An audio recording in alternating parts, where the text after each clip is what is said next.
What up, YouTube? You already know Big Lou. Tapping back in, but what it do with Big Lou? NFZR2, baby.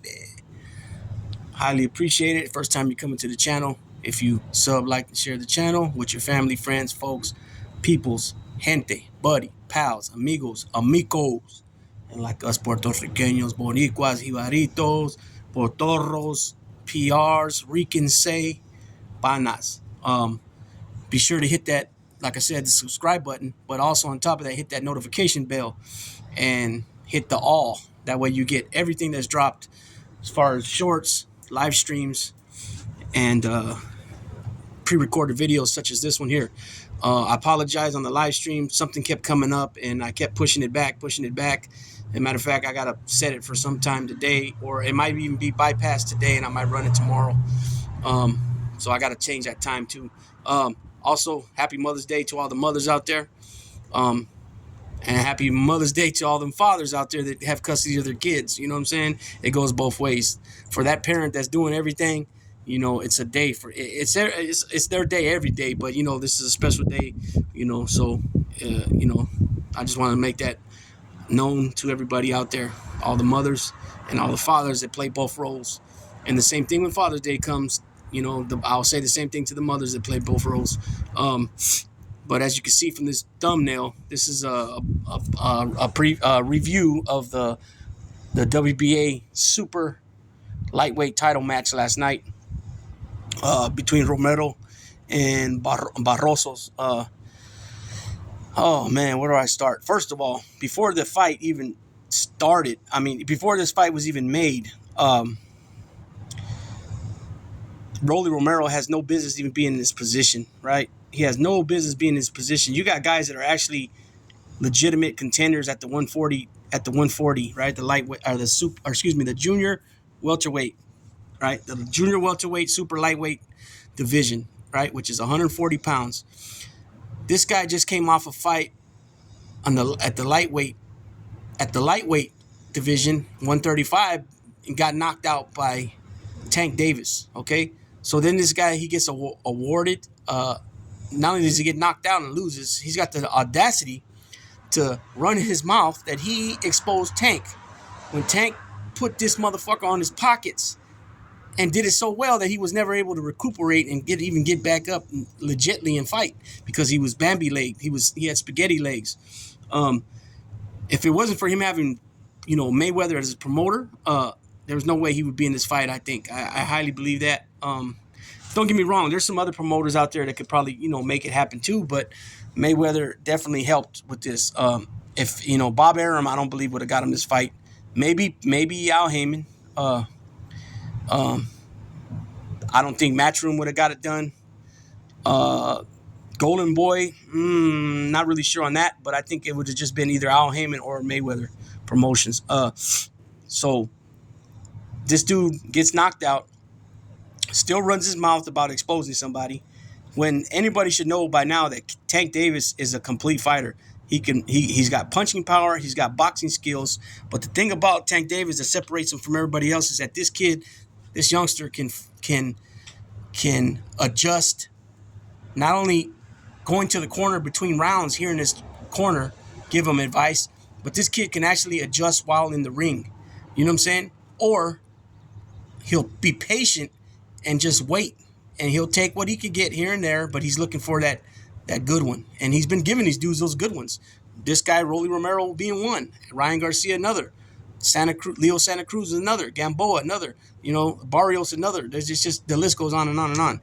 He's a straight Latino killer. And, you know, I know he went in there with Mexican trunks on, but he's beat other guys that are not of Mexican descent, other Latinos. So he's a straight Latino killer. I don't, you know, and then Rolly goes up in weight to a totally new division that he's never even fought, and he gets a title shot right off the gate. You know, okay, so now you talk about the fight. This fight was, the Barroso dropped him, right? And he was busier fighter throughout the whole fight. And then when it came to stopping the fight in the 9th round, Barroso wasn't even getting hit clean. And a lot of shots were even missing. And he was tagging Romero. Not to say his shots were real clean shots, but he was still fighting. It wasn't like he was on the ropes and he was, just taking the hits, or he was, or he didn't have his hands up to defend him, or, to protect himself. No, the man was throwing punches back just as much, if not more, than Romero at the time of the stoppage. It's crazy, you know what I'm saying? And this dude don't deserve that belt, man. He don't deserve that belt. Obviously, I mean, I don't know. I'm not going to say that, oh, there's some funny stuff going on. I'm not going to say that. Tony Weeks, that referee's been around for a long time. He's done a lot of title fights. He's been, like I said, he's been around. If you haven't, go check out his interview he did with Ref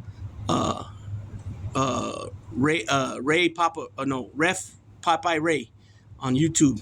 And he's interviewed him. He's also a ref. But I'm going to give you guys some of the numbers of the fight. So this is what it says. Ismael Barroso was busier than Romero, averaging 33 punches thrown per round to Romero's 26. Barroso outlanded Romero in 6 of the 9 rounds fought. 29 of 54 power punches Barroso landed were to Romero's body. Romero landed 39 power punches. The fighters traded knockdowns, with Barroso putting Romero down in the 3rd and Romero hurting Barroso and scoring his knockdown in the 9th on what seemed to have been more of a push, which it was a push too. I forgot to bring that up. Barroso got up and continued to fight, but referee Tony Weeks halted the bout after Romero threw a flurry of punches at Barroso that missed, like I just mentioned. Both fighters had landed 9 power punches in the 9th round when the fight was stopped, handing Romero the vacant WBA junior welterweight title with a TKO win. It's just I don't understand it. It's a little silly. It's silly how that happened. And that was another thing. I know Josh Taylor at one point, I believe Josh Taylor was either undisputed at 140 or he held all the belts but one. But now Romero has one. Regis Portress, or however you say his last name, he has a WBC. And I think Josh Taylor has two belts, WBO and IBF. And we all know he's going to fight Teofimo soon here. This is how they scored the rounds. It was 1, 2, 3, 5 rounds to 3 in favor of Barroso. But they had Rolly winning rounds 6, 7, and 8. This is what this article says by Premier Boxing Champions. Despite being knocked down in the 3rd round, Rolando Rolly Romero overcomes adversity to defeat Ismael Barroso via a controversial 9th round TKO and is now the new WBA super lightweight world champion. So they got Barroso's winning rounds 1, 2, 3, 4, and 5, and they got Romero winning 6, 7, and 8. Hard-hitting Rolando Rolly Romero fulfilled his lifetime dream of winning a world championship as the native Las Vegan recorded a 9th round TKO against number 1 contender Ismael Barroso, trailing on all 3 judges' scorecards to capture the vacant WBA super lightweight world title. I think it was an injustice to stop the fight, said Barroso, a late replacement after Alberto Buello, who previously held the WBA 140-pound title, had been stripped of the title because of a failed Veda test. I was landing the better shots. It was a push on the first knockdown. It wasn't a big blow or anything. The referee just stopped the fight and he didn't say anything. You can see it clearly. I'm the one who's hitting him. There was nothing clear that he hit me with. I don't understand why they stopped the fight. Barroso outlanded Romero 57-40 and threw 297 punches to 230 for Romero. Romero was dropped by a strong Barroso left hand in the waning seconds of the 3rd round as Romero touched the canvas for just the 2nd time of his career, as he was knocked out by Gervonta Davis, left in his last fight a year ago. I boxed the entire time, said Romero, who became the 2nd Las Vegas native to win a world title along with Ish Smith. I came in a little cold, I got cracked, and I got up like a champion and kept going. Romero was clear about his future intentions after the fight. There's only 2 fights I want, he said. There's the rematch with Davis, but I think there's a much bigger option. I want to go after Ryan Garcia. He can do it on Showtime pay-per-view. Ryan's gonna kill him. I think Ryan's gonna kill him. I think Ryan's skill set is too much for him, and that's more of an opponent that fits Ryan better. Tank is way out of Ryan's league at this point. Um, I believe Tank's out of everybody's league except for maybe I think maybe Teofimo Lopez can give him a run, and maybe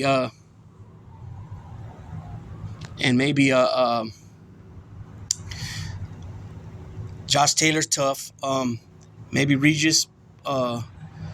You know what I mean? I think those guys, but Tank, I think is on another level. Oh, besides Devin Haney, but I think Tank's on another level, man. He's just with the combination of the power, the speed. You know, well, he don't have a lot of speed, but his power, the speed that he does possess, and his boxing IQ, it just puts him above everybody else. Even though Devin Haney is a great boxer, he don't possess that power. You know what I mean? And he's showed many times already against top-notch fighters, contenders, and ex-champs and current champs that even if he's getting out pointed, that he can overcome adversity and knock that motherfucker out. He's done it many times over. And he's just on another level, Tank Davis. But Rolly Romero is getting things. You know, things are happening for him that he shouldn't even be in that position. You know what I mean? And you know, he didn't talk shit after the fight. He did say that, you know, Barroso wanted, you know, he wanted to continue to fight. He's a warrior. I agree with him on that. But as far as you know, I don't know if I don't know if he's just that much into himself that he can't be legit and honest about what's really going on. Excuse me, like what he did with the Tank fight. You know, I exposed him, but he knocked the shit out of you. He knocked you out. You know, and now he goes up against a 40-year-old Ismael Barroso, and he gets dropped again. You know, even if it was a flash knockdown, don't matter. He still got dropped. And he, you know, thanks to Mayweather, he's in a position that he has no business being in. Now he's the world champion, WBA super world champion. I don't know if there was a rematch clause in this bout, but definitely Barroso got screwed over on this, no doubt about it.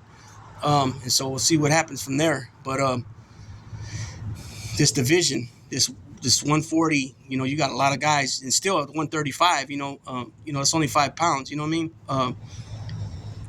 There's a lot of players, you know, in these two divisions. So I'll be honest about it. I don't think that we'll ever. I mean, not ever, but we won't see a Shakur Stevens and a Tank Davis until a little farther down the line. Once they get rid of all these other guys, you know what I mean? If they're able to get past all these other guys, Teofimo Lopez, Josh Taylor, Regis Porteous, however you pronounce his last name. I don't mean to mess it up, but he's a WBC 140-pound champ. So you got Josh Taylor, you got him, you got Teofimo Lopez, you got Devin Haney, you got, you know, Tanks there, like I said, you still got Lomachenko, you know, you still got some guys that, even though despite a loss or two, they're still real big name fighters, you know, big money. Ryan Garcia, another one, you know. So we'll see what happens, you know. We'll see if, you know, Tank's already got past most of those guys, you know what I mean? But let's see he hasn't fought Tank. Excuse me, he hasn't fought Devin. He hasn't fought Teofimo Lopez. He hasn't fought Josh Taylor. He hasn't fought Lomachenko. So he got all those guys. And I believe he'll have to get past those guys, or at least half to three quarters of those guys before him and Shakur Stevens get in the ring. I just believe they're going to end up setting it up where if these guys are able to continue to win and beat these other top-notch guys, that it'll be a future venue. You know what I'm saying? You know, kind of like what's going on with Crawford and Spence, even though we still haven't got that yet. Supposedly they're the closest right now than they ever been on discussions of putting that fight together, whatever that means. You know what I mean? It was reported, too, that Spence and Crawford had a good almost hour phone call with each other. You know, but that's just them talking. You know, you still got their management teams, you got their promotions, you know, all that stuff, their agents, all that stuff got to come into play for them to make an agreement on a, you know, something that sounds right for both camps. You know, because at the end of the day, you know, when you're a champion, you know, Spence got 3 belts. You know what I mean? So he has to pay not fines, but fees and sanctioning fees and all kinds of things on each one of those belts. You know what I mean? To each sanctioning body. You know, that's why you see a guy like Josh Taylor just vacate belts because, you know, at the end of the day, he held on to 1 or 2 of them. But at some point, it's not worth it, you know, I guess, for him to keep it. I guess that's how you felt about it. And then you have these, you know, mandatories that, let's keep it real, they shouldn't be mandatories. You got guys that are way better than them, but that's the way the boxing politics works. When you have all these different sanctioning bodies, they got different rules about different things, and it pertains to certain people that don't pertain to other people. And what I mean by that is like Charlo, Here he hasn't fought in over 2 years, and yet he still has the belt. I don't remember them saying anything like he paid. Well, he hasn't fought, so he can't pay somebody step aside money. Then you got step aside money involved. Where here this guy's the #1 contender, but you want to fight this guy because you're going to make more money to fight him. You got to pay this guy a couple mil to step aside. And allow you, because him being the mandatory, to fight this other guy. And then you got the WBC franchise, and I don't even understand how all that works. Because from my understanding, if you're the WBC franchise champ, mandatories don't even pertain to you. So that's what I didn't understand about Canelo fighting the other day when they were like, not they were like, but Mauricio Solomon was there. He's the president of WBC, but Canelo's the WBC franchise champ. So like I said, I thought that didn't pertain when you're the franchise champ. The mandatories don't pertain to you. On the flip side, it might have been, he might have been there, but maybe it was for John Ryder was a WBO or IBF mandatory.